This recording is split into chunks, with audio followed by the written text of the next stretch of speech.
What up? It's Coach Eric Freedom here with the Finding Reason Podcast, Season 4.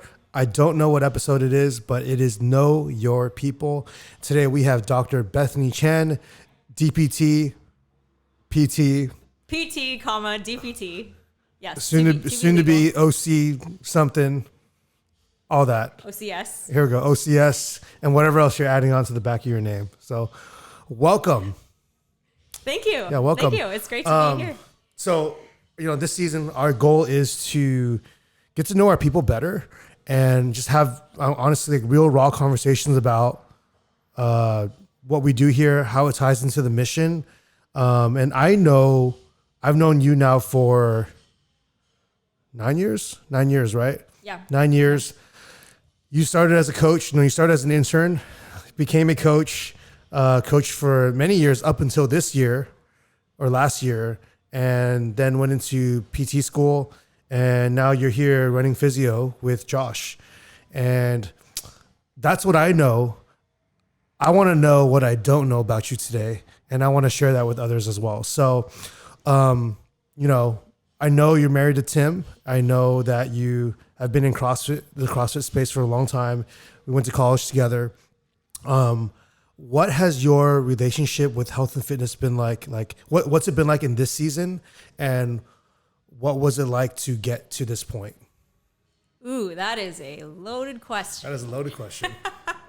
In this season, so we're going to kind of do present to past, kind of rewind. Okay. So this season, it's been a lot about almost revamping my fitness. Dang, me too. Yeah. I started with Wild Health. And they are they don't say it, like functional fitness or CrossFit kind of based wellness, just like MDs and doctors and like your healthcare provider, basically. They stand in the place of your PCP. And I've been doing that with them. And they have health coaching. They have DNA testing. And they look into, sorry, I think I just hit the mic. They look into just how you handle like foods and what your genetic predispositions are. Yeah. And it's been so cool to kind of dig into that part of who I am and find out ways that I can maximize on how I feel and like my health. So I've been doing that a lot. I was going to ask, how long have you been doing that, and what made you start that? I literally started that like 2 months ago. Okay. Or like a month ago. Like last year, end of last year.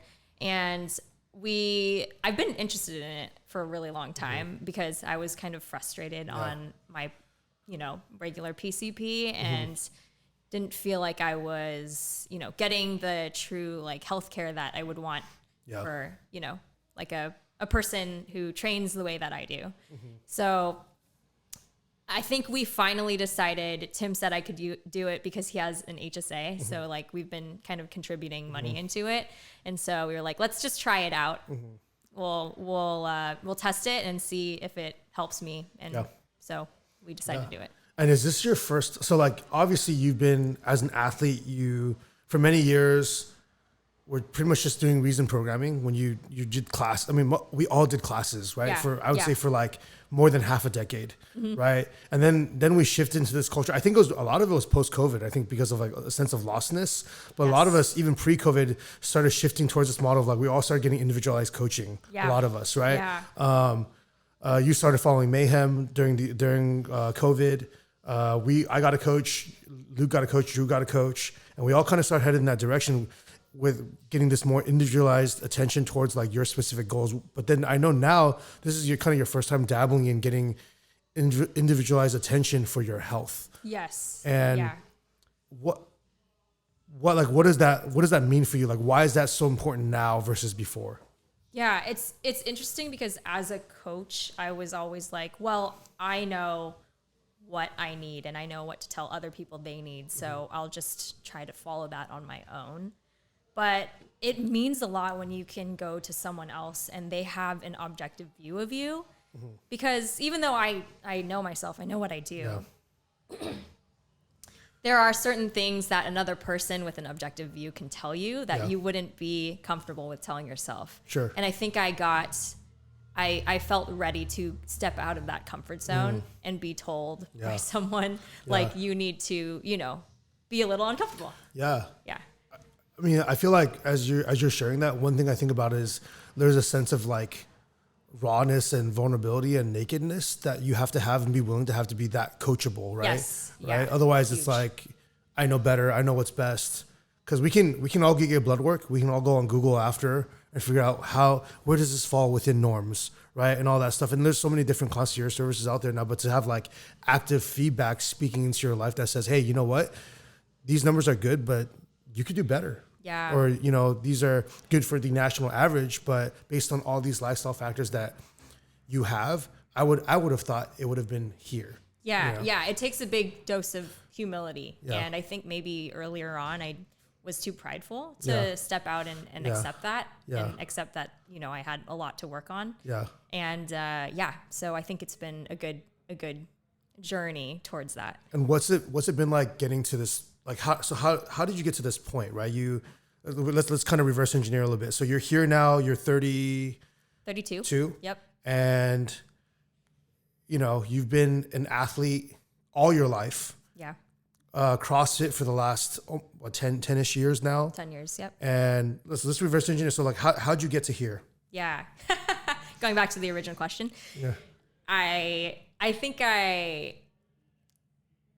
well, I guess, do you want me to start from the very beginning and then go to the whatever. end? Okay. Yeah. So very beginning, my dad would have us do exercise on the park course. Like I remember just going out with him and running. We would like run a couple miles and then do some like very conditioning like exercise, so like squats, push-ups, pull-ups, that sort of thing. So I think maybe that kind of made me more interested in CrossFit later on.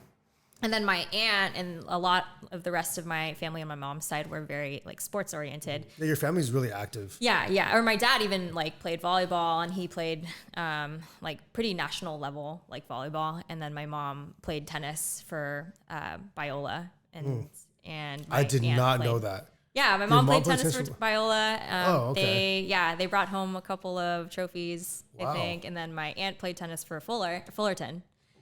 Very cool. Cal State Fullerton. And so they were a very tennis playing family. But Okay.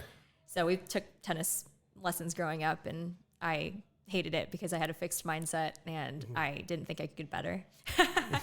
But anyways, that was like my early athletic years was just playing sports and learning how to play basketball, volleyball, tennis. Got really into it in high school. So played volleyball club and varsity high school. Yeah. All 4 years, and that was a great experience. That was like my life was volleyball. And then Question. So it sounds like you played a lot of sports growing up. Yeah. But then when would you say you started playing sports? You probably can't remember a time that you didn't, right? more officially, I would say 6th grade. Okay, so middle schoolish, Yeah, and then school. around high school, you decided I'm becoming a one sport athlete. Yeah, I think I was really influenced by my dad. I was really inspired by how good he was at volleyball, and so I was like, "Hey, Dad, can you teach me?" Yeah. He never forced me to play volleyball because I know like parents will be like, "Oh, go to volleyball camp," and like forced to like do all this. Yeah. Especially like the Chinese Oh, yeah. parents will be like, "Get really Oh good yeah, at this." like Luca's 5, and we do this. It's called Care Youth League. Yeah. and it's just right here in Irwindale, and it's very clearly for fun. Like they're there to teach character. It's not a high level. Like when you watch, it even looks comical. Like they run down and they stop the play and they make everyone set up. And like one person passes to someone and like they force the assist, and then there's contention, and then the person gets to take a shot that's contended. But it's like that's not real basketball, right? It's just fun. But It's so fun, yeah. it's funny because he's 5, and then after a parent came up to me and goes, "Hey, your son's pretty good," and I was like, "Do you guys like practice a lot?" And I was like, in the backyard on the weekends, we shoot around sometimes, but like I don't train him. Like I'm not like, no. And we don't even watch sports in my house. And he goes, "Well, I run a club team." And I was like, "You run a club team? He's 5, right?" They start them really early these And days. so they're like, yeah, like basically they're trying to recruit him. He's like, "Oh, but if you want to join, we play every Saturday. We practice every Saturday at 11, and that's not. There's also tournaments in addition that we play 2 to 3 times a year." And I'm like, dude, he's 5. Like, Yeah, it's a lot of hours. He can barely write his name on a piece of paper, and like so it's just crazy how specialized you get. Like as you start, like, but now it's so early now. Yeah, it is. Yeah. And I think people are like, oh, to be really good, that's how Yeah. early you have to start. But to my parents, it was more about, hey, find something that you like doing and don't burn out and just enjoy it for the rest of your life. And you always loved every part of the journey. Yeah.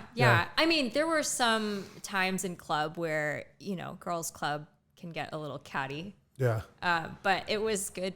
Like, but it was never your parents were character. Like, hey, you have to go do this because like you said you want to be the best. So like no, never. I never felt like pressured from my parents that way. And I'm really thankful for that. Okay. Yeah. So you're playing high level volleyball. Yeah. And then you graduate, and then what's your kind of like you go to college, and what's your identity there now with health and fitness? I was so lost. I just remember like sitting on the side of the auditorium. We were in the bleachers watching the women's volleyball team. So I was like, oh, let's go to a volleyball game. And then just thinking like, man, like that used to be me in high school. And I'm just a person in the bleachers and you regular now. I miss it. I'm regular now. I'm not cool anymore. But like I joined and I tried to get on a volleyball intramurals team and everything. And it just like wasn't the same. Maybe it was just hard for me to get involved in the community because I was a freshman. So maybe that was harder. And I didn't have connections to the volleyball community. But I remember being so lost and just finding a couple friends in college to just try to exercise with, work out. I remember meeting Christine Choi on like the first week of college, and we just started talking about how like I've been trying to get exercise in. I go to the Biola track and run 3 miles around it every other day or something like that. And we're like, oh, let's do that. Okay, and then we started getting into this routine of like running 3 miles around the Biola block and doing abs after that. 8-minute abs is what we did. It was like 2 minutes of P90X, huh? Yeah, okay. Oh, was that what it was? I don't know. Yeah, I think that's from P90X. Yeah. We were like 2 minutes of crunches and then 2 minutes of like Russian twists and then 2 minutes of like planks. Something I was like, I'm getting my abs so strong and then running every day. But got sick of it. Got really sick of it. And then enter CrossFit, right? Enter CrossFit. Okay. Cool. Enter CrossFit with Tim. Yeah. Wow. Do you feel like there is a moment, like a defining moment or turning point in your life that really steered you towards like, this is it. This is the direction that I want to go in. And because like I know you, I want to say early stages of you getting identity in CrossFit and training in general, right? You came on as an intern, and I think like it was through the Biola network, like just like because we were running the Biola CrossFit stuff before me and Ibby, right? And at what point was it post grad during college that you were like, dude, this is like, when did you really start getting really clear, and what was that turning point like? For pursuing CrossFit? Pursuing like just fitness and wellness for you, yeah.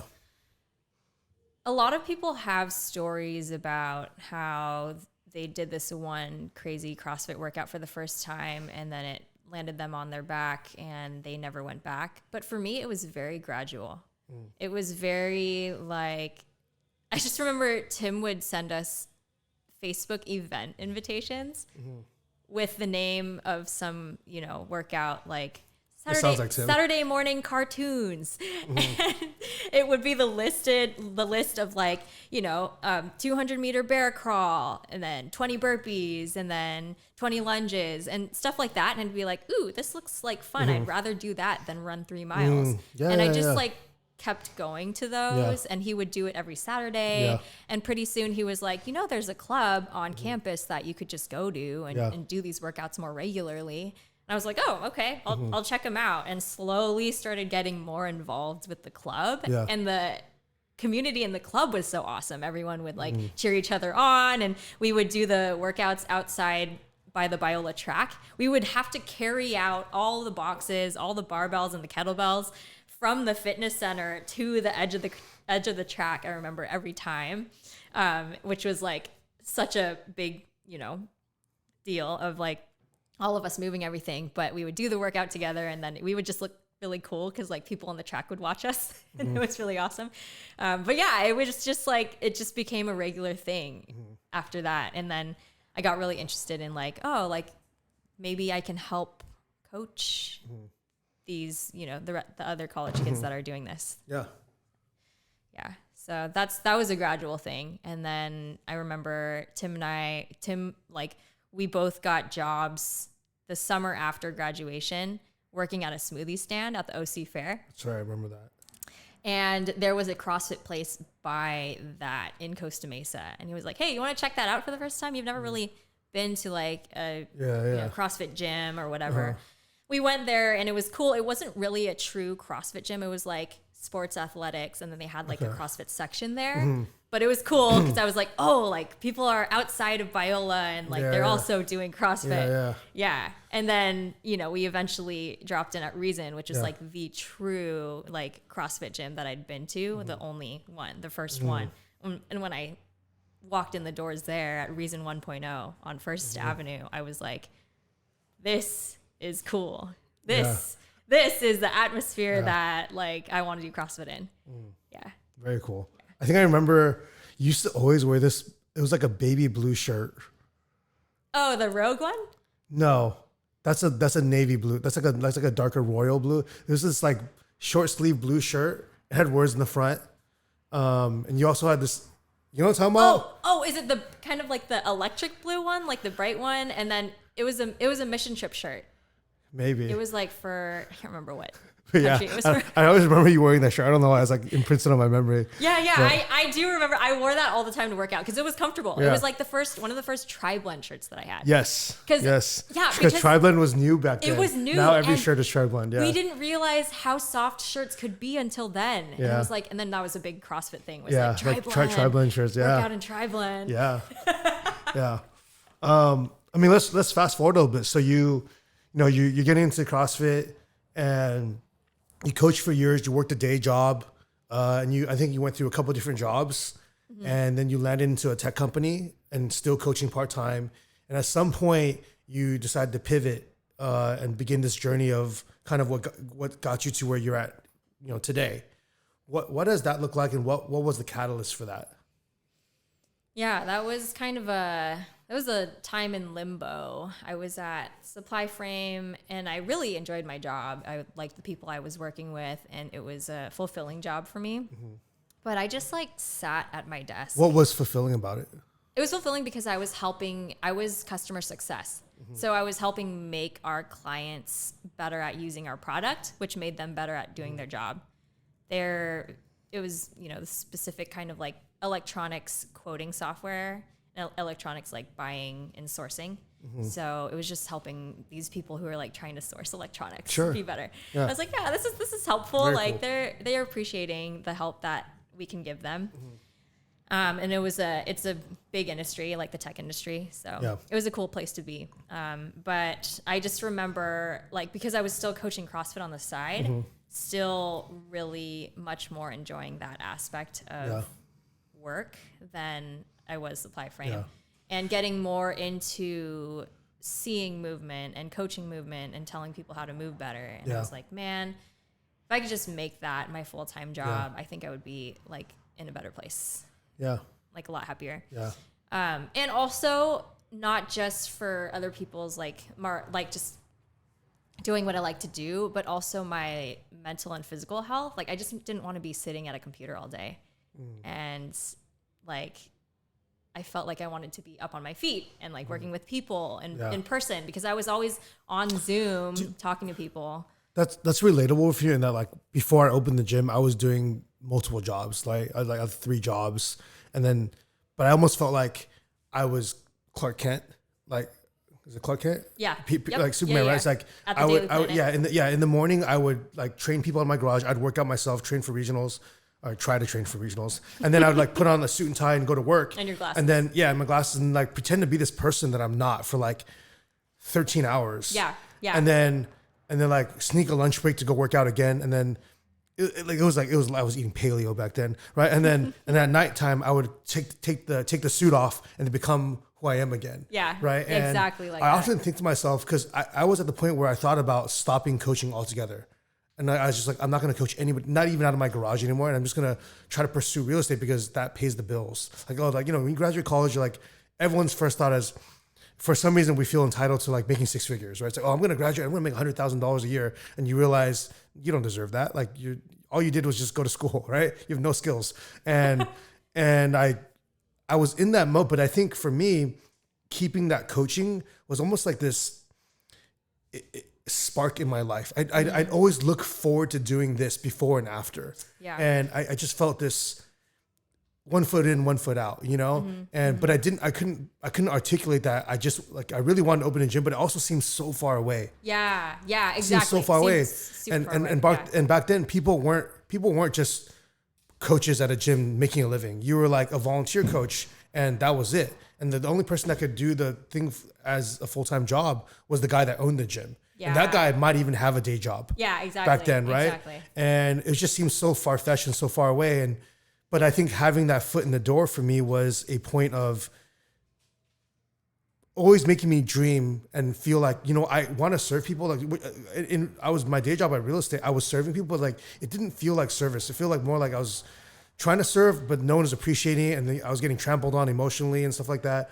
But then when I would train people physically, I would feel so much reward. So do you feel like you're doing your day job and you feel really good about it, but was maybe that, like, I think I was thinking about your story, and if you weren't working at Reason part-time at nighttime, would that even sparked the idea of maybe doing something else? You know what I mean? Yeah, no, definitely not. Like I knew what I liked from coaching just group classes here and also doing like personal or like one-on-one intros. That was fun too. Yeah, I right. really enjoyed that. Enjoyed those, and just like on-ramping people. Yeah. That was cool too. That made me realize, like working one-on-one, I do also enjoy as a job or whatever. But yeah, I think that was definitely like just being able to work at Reason part-time and having that experience already made me realize what I already enjoyed to do. And then also just getting injured snowboarding, like that was a huge thing because that made me truly experience physical therapy for the first time as a patient. Previously, I'd gone to PT, but it was one of those mills and, that wasn't a true experience for me. What was a true experience was when I went to Health Fit for the first time. And shout out Jason. Yeah. Shout out Jason, Kevin. And then I just experienced like, wow, like this is like a one-on-one experience. This person is caring for me. They're directing me to do they're directing me how to improve my movement, and they know how my body works and like are very dedicated to getting me better. And that's how I felt for people coming into Reason. Like I was dedicated to get them better. And I was like, wow, okay, if physical therapy is more like CrossFit than I thought it was, maybe there's something here that I need to look into more. Yeah. So that's when I started reaching out. I reached out to Kevin and I reached out to Ben, who was following that that same journey. Yeah. And I was like, hey, can I talk to you guys about this? And how did you guys get started with it? And what's it been like for you? At what point did you feel like this is, because there's the discovery phase, right? You're asking all those questions. And at what point was it like, I can do this? Like I'm going to do this and I can do this. Right? Because I feel like even as you're going through school, sometimes you're not sure if you can do it. Right? I don't know. Right? It's like, cause like, that's just one step. Yeah. Yeah. Right. So it's like in every phase of it, it's like, at what point were you like, man, this is what I want to do. Like, I'm all in. Yeah. Yeah. I think for a lot of us, it's a process of, becoming better at what you do, like your career as a physical therapist. But in terms of like, yes, I can do this. This was like when I applied to PT school. Oh, wow. If I wasn't sure that I could do this, or if I didn't know if I wanted to do it, I wasn't going to. I wasn't going to like try to put my effort into like getting into APU. I also put all of my eggs into getting into APU basket. So you only applied to one school. Yeah, I didn't apply anywhere else. That's I was like, if I get in, I will do this. If I don't get in, I'm not going to do this. Yeah. So wow. That's freaking like that's like shoot, that's one shot. Okay. Wow. And it all worked out. And it worked out. Yeah. I like Ben connected me with a really cool guy who's in our program, and I got to talk to him, and I think that was a big connection to using connections to like, Yeah. That's network. Crazy. So if you didn't get into Azusa Pacific, you're not going to PT school. Yeah, I was kind of like that mindset. What what's a lesson? I mean, in hindsight now, what's a lesson that you took from that? Like, what's a life lesson that you took away from, like, I'm kind of shooting your own, like, one shot. Like, I think I liken it to, Gideon in the Bible. Yes. I only know, embarrassing Bible grad here, but I only know that they have the Gideon Bible in hotels. Wait, like, do you know the story of Gideon? You could remind me. Okay, so this is like, maybe I should pull it up so that I can just read it, because I don't want to say something that's wrong. So you can misquote the Bible on the podcast here. Okay, but I'm from Biola. I've had so many conversations where I have to, I'll be quoting something and then I always juggle, oh yeah, and I went to Biola, but like, I don't really know, and it's always a point of, yeah. So the gist of the story is God tells him that, you're going to do this with your army and you're going to win this war or whatever. Gideon's like, okay, I trust you kind of, but not really. Okay. So if you are going to do this for me, I'm going to lay out this piece of wool on the ground. Hold up. We're talking double fleece? Yeah. That's Gideon? Yeah. Bro. I did not know that was Gideon. I tell that story all the time. The double fleece with the rain? Yeah, with the rain. And it's dry? It's dry. Okay, so just to recap it for the podcast, though, this guy, he's a judge of God's army or whatever, and he lays down the fleece outside, and he's like, God, if you really want this to happen, like, the fleece will not be dry. Everything else is going to be wet, from the mist in the ground, or the dew. The morning dew, basically. And then he goes outside the next day and everything is wet with morning dew except for the fleece, which is basically what he asked God to do. And he reversed it after. And he reversed it after. But that was just me with APU. I was like, okay, God, AP is my double fleece. I'm going to lay it out for you. If I get in, then I will do this. Like, that's you telling me that you want me to do this for you. Very cool. Yeah. I was like, God, if you want me to do this, you're going to open the doors. Very cool. Yeah. Very cool. So I mean, we're here now, and you've been practicing. How has you have the Beth as a CrossFit athlete / coach. Then you have now yourself as a PT. How's your perspective of fitness changed over the years? Great question. Yes, it has a lot. And I think So in the beginning, we were gung-ho for CrossFit and competition, do every local comp that comes around and train for 5 hours every day. That's the mindset that I was in for a long time. That was like the first, I guess, third of my fitness journey, where my focus was sport, was to win. And so I trained like it, and that was like my main goal. And I didn't care if I was, maybe a little bit overinflamed because of that. Sure. And, maybe a little bit more prone to injury also. But it was a fun time for me. So I was like, I'm all in on that. That was the first third. The second third was when I had transitioned into PT school. I was like, I'm not going to have the time to train all the time. I'm going to have to focus on studying. I need to make sure that I'm prioritizing my wellness so that I can do this thing, take on this big project that I've taken on. Training became, that was a big flip for me. Training became less of a, let me be really, really good at this, and more of a, this is my wellness. I'm doing this workout so that I can stay sane and not stress too much. I'm going to keep myself healthy as I go through this, this PT school journey. And it wasn't as hard as I thought it was going to be to flip into that. And I think one of the reasons why was I had another friend who was also experiencing the same thing, Josh Chan.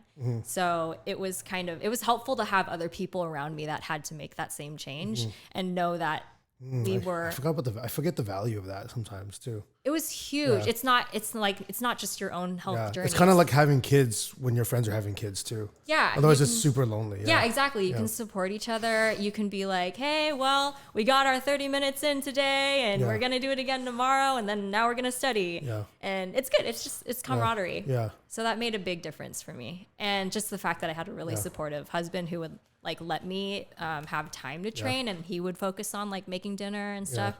That was also huge. That helped me too. Yeah, a ton.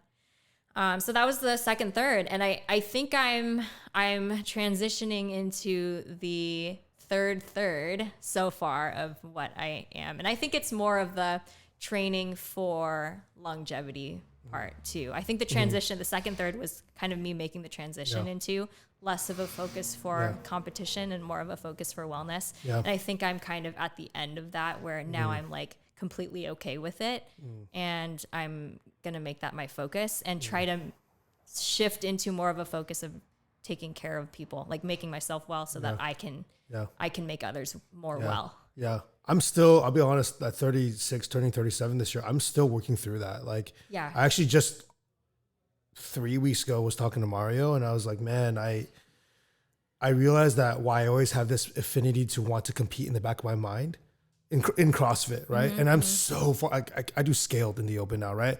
And not that there's anything wrong with that, but I think because of my personality and in training, I had the most clarity with my journey when I was competing, because the rules are very straightforward. You want to compete, you eat this way. You train this way. You just have to put in this much amount of time. You need to recover like this. And you're kind of like, it's a little robotic in a way. And it is. I'm wired that way. That's how I do business. That's how I take care of my family that way. I spend time with people. Like, everything's kind of like, it's clockwork. And for the first time, I'm coachless for like 2-3 months now, and I don't have this direction, and I don't know what I want to do, right? And I think that's an interesting space to be in. But it's cool to see you like articulate that. Like, I know that I want to use my fitness to serve other people and help. Like I want to be the best dad possible, but it's already that. Like, you know what I mean? Like it's like I'm already fit enough to be a dad. And so how do I like level that up? And that's a hard thing for me to figure out. And like, sometimes it feels really lonely too. Being at maintenance as opposed to improvement. Because like I have the personality of I just always want to get better. And I'm not saying that competitive aspect in me is like no longer existent. I'm still, if I do class here, I'm still going hard. I'm trying to get top of the leaderboard still. But it's not as important to me as it was previously. It's just being a competitive athlete. Like, I'm trying to find a little bit more competition outside, like pickleball, as opposed to CrossFit, because maybe it's a little bit more sustainable. I was talking to Tim about that. He was like, why don't you go run a marathon? And I was like, I hate running, dude. And also I'm like, I'm 215, bro. Like, I'm 5'8", 215. You want me to run a marathon? I could, but my joints will hurt, you know? So, you know, that's like a really circular conversation for me. But, you know, going back to your journey with these 3/3 of your journey, how do you in this third, 3 out of 3 now, looking back at 1 out of 3, do you feel like as you've evolved your mentality around training and taking care of yourself, would you say that necessarily in that season of life, like was any part of that wrong, or was it too much, or was it appropriate? Like, how, because everybody's different in their fitness journey, right? And when you look back, and now that you value longevity and you're trying to train and take care of yourself and take care of others, would you look back on your 20s and say, I wish I hadn't done it that way, or I wish I had done it. I wish I hadn't done it at all, or like, how would you change how you would reapproach it? That's a good question. I think there are part of things that if I could go back and talk to myself back then, I would maybe drop a couple of words of advice to see a PT. Be like, yo, so check out how you're moving now and go to a PT and like see how you're moving then. Because I feel like maybe we did prioritize load and power over safety, and we did a lot, and I maybe wasn't moving correctly. Probably. So in that sense, yes, like I think there were probably things that I would need to fix with that. But do I regret any of it?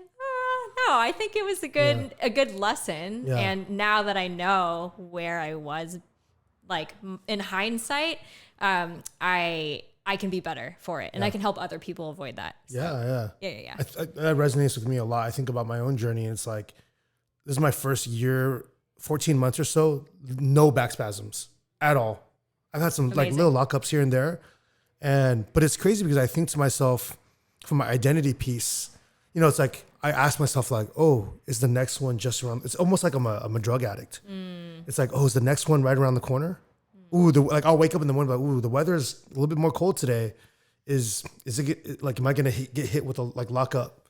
And it's always in the back of your mind. And I'm like, even for me, I'm thinking to myself, at what point is that not even gonna be a thought anymore? And that's something I'm actively working through, But I look back on my history and it's like, even though I hurt my back overtraining for sure, I saw, and I didn't avoid the PT. I've seen over 24 physical therapists in the San Gabriel Valley. So I can like easily recommend a good one, and there are more bad ones than good. And I don't want to say they're bad, but they're PTs that have the ability to solve your problem, right? There's a major shortage of non-mill PTs, right? And I look back on the same thing. It's like, I don't know that I would have changed anything either. Yeah. Like I kind of had to go through that to become who I am today. Yeah. So I wouldn't trade that. But at the same time, I'm like, dang, like would have been nice not to have this back that I navigated for the last 8 years. Right. But you use that in your story to help other people prevent that. And I think that's why I'm here today as a PT. Yeah. Like I see all these people, training and they're going hard at it. And I'm like, I can help you. We have the wisdom to help the day one people now, right? Yeah, exactly. Exactly. Yeah, that's good. I love that. What does it mean for you because you've always been, it's a high value for us here at Reason, but what does it mean for you to serve people? And I know that you have this heart of service that matches the entire ethos of our culture and our team here. How is that? What was that like before, and what is that like now? Yes. So there's a verse that really stuck out to me when I was starting PT school. It's Hebrews 12:12-13, and it says, "Therefore, lift your drooping hands and strengthen your weak knees, and make straight paths for your feet, so that what is lame may not be put out of joint, but rather be healed." And it's this verse that's found in the middle of this passage of encouragement. When Paul's writing to these people about how to encourage your fellow man and give them hope, even though things might be dark at this time. And I think when I viewed serving as an early CrossFit coach, I was like, I'm gonna make you move better so that you don't hurt yourself and you look good. You look good when you're training. Your movement is perfect. That's how I'm gonna serve you. Yep. But after treating people at the clinic that I've been at, the medical, like the hospital clinic that I've been at, it's about more than just getting people back to moving well. It's also about encouraging them and giving them hope. And he writes about, strengthen your weak knees and get everything put back in the joints where they're supposed to be. And that's PT. Part of that is what PT is, but PT is also about encouraging and giving people hope where they have none. Ooh, that's powerful. Yeah. And I think I've seen that more because the people that come in are not just hurting in their joints. They're hurting in their hearts. And I had this one lady that came in yesterday or 2 days ago, and she told me that she just was recently homeless, and she was coming in, and her knee had been bothering her, and she cried like 5 times throughout our session. We had like a 45-minute session, and she broke down in tears like 5 times. She was like, I'm going through a really hard time right now. And yeah, it's just been really hard. And so I gave her a lot of, like stuff that would help her knee. But I also was like, this lady just needs a lot of encouragement, because what she's going through, it's just, she doesn't see any hope out of it. And so I think that's how I can serve people too. Just give people hope. Oh man, I'm crying. Wow, that was powerful. That was good. As we kind of wrap up, I want to kind of segue into a couple of rapid fire questions, a couple more fun ones and then a couple serious ones. But there's a segment of our episode where we talk about like your item of significance. So, what is your item of significance that you brought on today? Yeah, it's my workout headband. Do you want me to get it out? Yes, please. Okay, let's get it. Let's get it. Okay. And I'm not just BSing this because I know I've heard that some people are just making it up because they forgot theirs, not naming any names. She's throwing shade, dude. No. I literally have thought about this. So this keeps my hair out of my eyes during my workout. Even if I'm jumping down on the floor, doing burpees, I can see. I can stay focused. And I think that is one really important thing for me to be able to do, like stay focused. Health journey is not just a linear like increase in improvement. Sometimes it's an up and sometimes you go down and sometimes you have to recover and come back up again. And so I think focus is a big thing for me, like just renewing your focus every so often about how you can keep yourself well and functioning and doing some self-care, because life is not a straight linear up too. It's got its up and downs, and I think you have to kind of manage your health that way as well. So keeping the hair out of my eyes, so you can see clearly. So I can see clearly, and then also keeping the sweat out of my eyes is really important too. And then another thing is that it keeps my ears warm. It's really cold in the wintertime. I mean, obviously it's not that cold in Southern California, but it's colder. And so I think it also helps me be a little bit more comfortable in a time that is hard, which is the workout. And I think that my faith helps keep me comfortable, not comfortable, but like able to focus on the task at hand too. Yeah. Without being, sidetracked by my ear infection pain or my ear pain, whatever. I can be in pain, but I can also continue the work that I'm doing. So awesome. That's great. That's my headband. Rest of our team need to step up on our item of significance. That was amazing. It's got a deep story tied to it too. We like to also do a quick rapid fire. We like to support local communities in the San Gabriel Valley because that's where we're located. And we're located in the heart. Literally, if you look on a map, we're like located in the heart of the San Gabriel Valley. We're smack dab in the middle between Arcadia, Temple City, El Monte, and that's kind of where we're at. And we, like how I said El Monte like that, because I know what's up.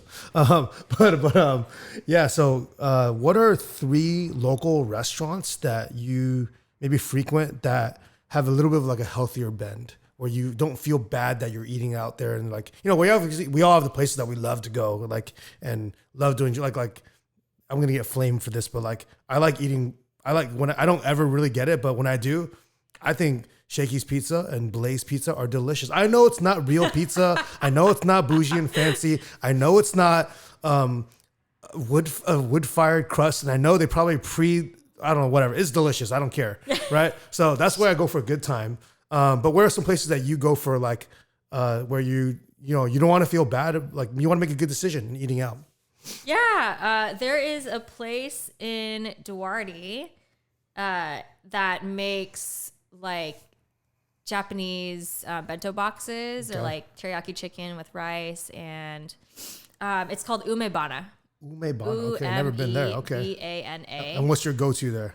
And I like to get the teriyaki chicken with rice, and it comes with like a side salad. Okay. And I think California rolls. Okay. Yes, I'm Asian. Okay.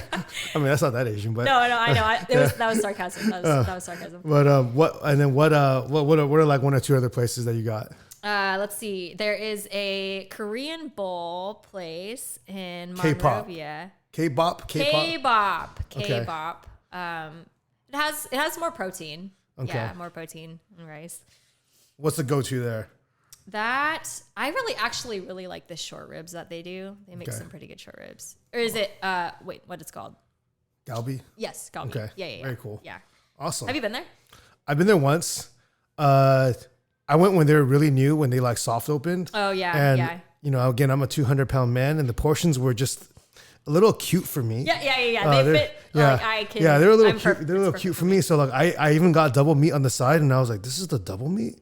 Your boy is hungry. But I mean, I've heard only good things from everybody else that's gone there. So, K-pop. There you go. Cool, awesome. And I think the last thing as we kind of wrap up is, how do you balance fitness, health, care with other aspects of your life, such as work, family, and like social obligations? I think, as we would call them, there are certain times of self-care that I just make non-negotiable. So I will allow myself an hour to work out 3 times a week at least.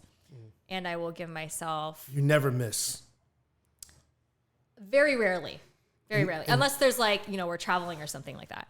Yeah. But otherwise, either it's working out or being active. It doesn't have to be a CrossFit workout. Yeah. It can be going on a hike with my family or playing pickleball. Would you say that in the last 10 years, have you worked out 1,500 times? So, no, sorry, 15. 10 years times 150 times a year? What is that? Don't make me do math. Is that 15,000 or 1,500? But would you say that so that's 3 times a week? Just add the zeros. So would you? Yeah, I'm embarrassed. Wait, you say 10,000 times 1,500? 10 years times 150 per year. That's 1,500. Yes. Yes. So would you say in the last 10 years, you've worked out 3 times a week at least, so 1,500 times? Yeah. As a non-negotiable in your life? Yeah. Now that you put it that way. Yeah. That's kind of crazy. Yeah. Yeah. It's amazing. Yeah. That's quite the streak to have. That I've never thought about that. Yeah. That's pretty crazy. Well, nice. Any last words?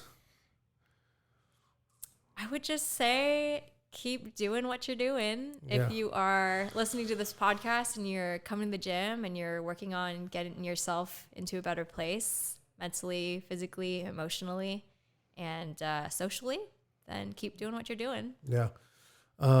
Thanks for listening. And how can people get in touch with you? If like social media, email, I don't know. How do you like to be reached out? Someone actually dropped their phone number on our podcast once. Like, you want to talk to me? My number is 66. I was like, yo.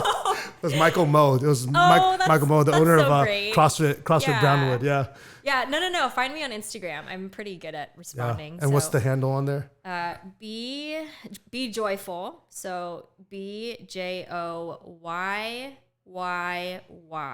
3 Y's, full, FUL. Awesome. Cool. Thanks for joining us. Season 4, we got more coming. Have a good one.